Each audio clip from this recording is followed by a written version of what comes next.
Hello, সবাইকে নতুন একটা ব্লগে ওয়েলকাম।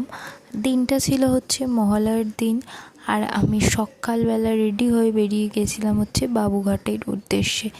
আমরা দুজনেই গেছিলাম। তো একদম সকালবেলা এসেছি, তখন কটা বাজে, ওই 6:30।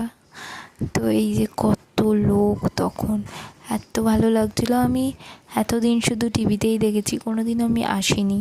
তো এই প্রথমবার এলাম। ইচ্ছা আমার অনেক দিন ধরেই ছিল, কিন্তু আসা হচ্ছিল না।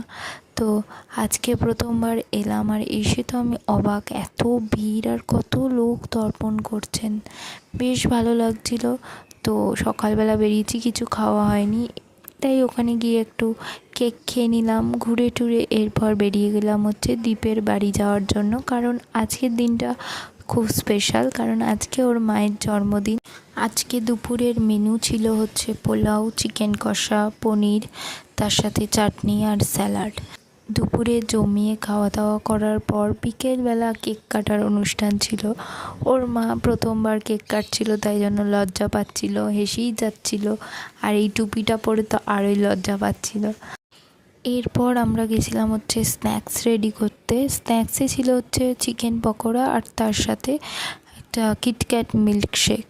এই স্ন্যাক্স করে আমি বেরিয়ে গেছিলাম, কারণ আমাকে বাড়িও ফিরতে হতো।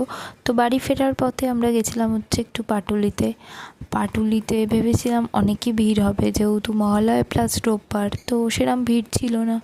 আমরা ওখান থেকে একটা আইসক্রিম খেলাম, তারপর একটু ঘুরলাম, ফটো তুললাম, এরপর বেরিয়ে গেলাম হচ্ছে বাড়ি যাওয়ার জন্য।